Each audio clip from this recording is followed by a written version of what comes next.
చలో కావలి పేరుతో నెల్లూరు జిల్లా కావలిలో టీడీపీ తలపెట్టిన కార్యక్రమం ఆ పార్టీ నేతలు విజయవంతమయ్యారా? ఎటువంటి రాద్ధాంతం లేకుండా పూర్తయ్యే కార్యక్రమానికి ప్రభుత్వం, పోలీసులు అడుగడుగున అడ్డంకులు సృష్టించి టీడీపీకి గ్రాఫ్ పెంచిందా? ఓ చిన్న కార్యక్రమానికి ఎస్ఐ నుంచి ఎస్పీ వరకు పహారా కాయాల్సిన అవసరం ఏమొచ్చింది? టీడీపీ నేతలు చేపట్టిన చలో కావలి ఎలాంటి పరిస్థితులకు దారితీసిందో ఇప్పుడు చూద్దాం.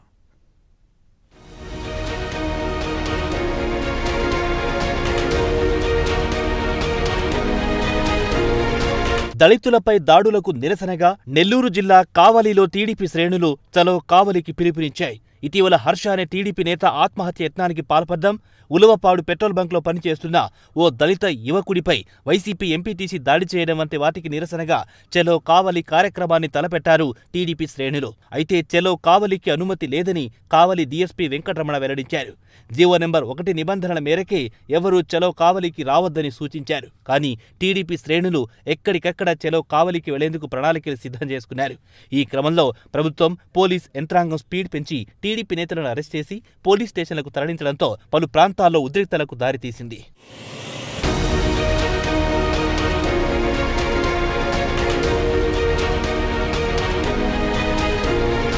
ఇంతలో టీడీపీ ఎస్సీసీఎల్ రాష్ట్ర అధ్యక్షులు ఎంఎస్ రాజు అనంతపురం నుంచి కావలికి చేరుకునేందుకొచ్చే సమయంలో అర్ధరాత్రి వింజమూరు సమీపంలో ఆయన్ని పోలీసులు అరెస్ట్ చేసి జిల్లాలోని సీతారామపురం, సోమశీల, వింజమూరు వంటి పోలీస్ స్టేషన్లకు రహస్యంగా తిప్పారు. ఎంఎస్ రాజును ఎక్కడికి తరలించాలని జిల్లా టీడీపీ నేతలు డీఎస్పీకి ఫోన్లు చేసినా ఆయన తనకు తెలియదంటూ సమాధానం చెప్పారు. దాంతోపాటు జిల్లా అధ్యక్షుడు అజీజ్, మాజీ మంత్రి సోమిరెడ్డి చంద్రమోహన్ రెడ్డితో పాటు అనేక మంది నేతలను పోలీసులు హౌస్ అరెస్ట్ చేశారు. దీంతో కావలిలో మంగళవారం వేకువ జామున పోలీసు బందోబస్తు స్టార్ట్ అయ్యింది. టోల్ గేట్ నుంచి ముసునూరు వరకు కావలి పట్టణ 4 దిక్కులను పోలీసులు కప్పేశారు. ప్రతి వాహనాన్ని క్షుణ్ణంగా పరిశీలించారు. ఎస్ఐ నుంచి ఏఎస్పీ స్థాయి వరకు వందలాది మంది పోలీసులు కావలిలో మకాం వేశారు. దీంతో కావలిలో హైటెన్షన్ వాతావరణం నెలకొంది. ఇంతలో జిల్లా ఎస్పీ ఈ విషయంపై ప్రెస్ మీట్ పెట్టి చలో కావలికి అనుమతులు లేదని, దళిత వ్యక్తులపై దాడులకు పాల్పడిన వారిపై చర్యలు తీసుకుంటామని వెల్లడించారు.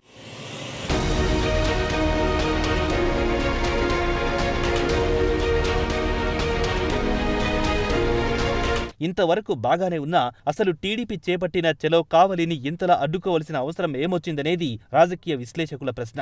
వాస్తవానికి టీడీపీ నేతలు ఓ 100 మంది అంబేద్కర్ విగ్రహం వద్ద నివాళులర్పించి న్యాయం చేయాలని అరగంట కార్యక్రమం నిర్వహించేలా ప్లాన్ చేశారు. ఇది జరిగి ఉంటే మహా అయితే స్థానికులకు ఈ కార్యక్రమం జరిగిన విషయం తెలిసి ఉండేది. కానీ పోలీసుల పహారా, అడుగడుగున పదుల సంఖ్యలో పోలీసులు కావలిని చుట్టుముట్టడంతో ఇది జిల్లా వ్యాప్తంగా తెలిసిపోయింది. దీంతో టీడీపీ తలపెట్టిన కార్యక్రమం ఆ నోట ఈ నోట అందరికీ తెలిసింది. దీంతో టీడీపీకి కావలిలో గ్రాఫ్ పెరిగిందని పొలిటికల్ టాక్. చలో కావలి పేరుతో ప్రజల్లోకి వెళ్లేందుకు టీడీపీ నేతలు చేసిన ప్రయత్నం ప్రభుత్వం, పోలీసుల పుణ్యమాని సక్సెస్ అయ్యిందని చెప్పొచ్చు.